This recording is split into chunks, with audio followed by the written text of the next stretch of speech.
canal do YouTube. Hoje temos uma breve introdução a estilos de interação com computadores, que consiste basicamente em como o utilizador interage com a sua máquina. O primeiro estilo de que vamos falar é a linguagem de comandos. Consiste em mandar instruções diretamente ao sistema a partir do Command Prompt. Instruções essas que podem ser dadas via teclas de funções, caracteres individuais, abreviações curtas, palavras inteiras, combinação de teclas e caracteres. A maior vantagem é que dá ao usuário maior controle sobre o sistema e as suas funcionalidades. A desvantagem é que os comandos podem ser difíceis de lembrar e ocorrem muitos erros de digitação com usuários inexperientes.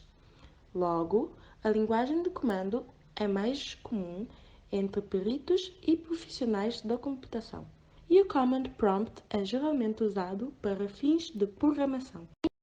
Temos os menus, que são conjuntos de opções apresentadas numa tela.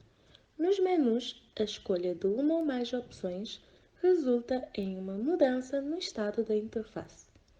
Neste estilo, se o usuário não se lembrar do que precisa, deve ser capaz de reconhecer na tela a ilustração que mais se aproxima do seu objetivo, uma vez que os menus são autoexplicativos. Um ponto importante é que a escolha da estrutura de um menu depende, sendo que estes levam em conta tanto a proporcionalidade da altura e da largura, como também da tela. Ainda dentro dos menus, temos uma variação que se chama linguagem natural. É uma linguagem mais simplificada e aproximada dos seres humanos. Dentro desta linguagem, usamos a escrita e a voz.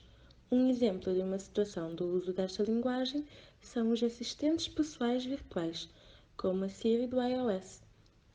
As vantagens dos menus e da linguagem natural é que são de fácil compreensão, manipulação e configuração.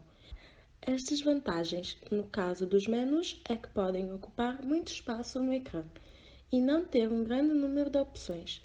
E também qualquer falha na nomenclatura das opções pode causar problemas de interpretação. No caso da linguagem natural, podem ocorrer erros de escrita ou erros de leitura de dados. Os formulários vêm em terceiro lugar. São pouco complexos e são projetados para que o usuário insira dados em campos específicos. O formulário normalmente estão conectados a uma base de dados, e cada vez que um dado é inserido num espaço é equivalente à inserção desse mesmo dado numa tabela por meio da linguagem SQL. Os formulários são muito comuns no processo de cadastro, tanto em sites como numa base de dados de um serviço online. São também muito fáceis de usar porque imitam os formulários de papel e gastam pouca memória. Por outro lado, são inflexíveis e só são úteis no contexto de sistemas de informação. O quarto estilo que vamos mencionar é a manipulação direta, em que o utilizador executa as ações diretamente sobre o sistema operacional e os objetos da aplicação, via mouse ou outro aparelho de controle, imitando a manipulação do mundo físico. Deste modo, explora a capacidade humana de usar pistas visuais e facilita a utilização. Este estilo é o mais comum na utilização de dispositivos tecnológicos, telemóveis, consolas de jogos, computadores, entre outros. É uma linguagem flexível, fácil de fazer retificações e proporciona uma satisfação subjetiva alta. Por outro lado, é uma linguagem pouco compatível com dispositivos pequenos e mais difícil de programar. Podem já ter usado esta linguagem ao jogar no computador, por exemplo, jogos como League of Legends, Candy Crush.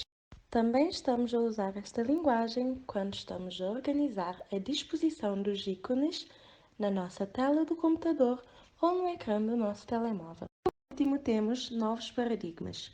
Dentro de novos paradigmas, temos a realidade virtual e a realidade aumentada, que possuem características e objetivos diferentes. Enquanto a realidade virtual nos leva para um novo ambiente criado por computador, a realidade aumentada trabalha com a projeção de conteúdos e informações complementares no mundo real. Os aparelhos da realidade virtual criam cenários virtuais e podem ser controlados com movimentos da cabeça ou das mãos, possibilitando que a pessoa se movimente pelo ambiente e execute algumas ações, provocando uma sensação de imersão. Enquanto na realidade aumentada, a tecnologia projeta imagens, textos ou gráficos e estes se adaptarão ao ambiente real. A maior diferença entre a realidade virtual e a realidade aumentada é o preço. Enquanto a realidade virtual pede óculos caros e dispositivos caros para que seja explorada, a realidade aumentada é compatível até com os nossos dispositivos móveis.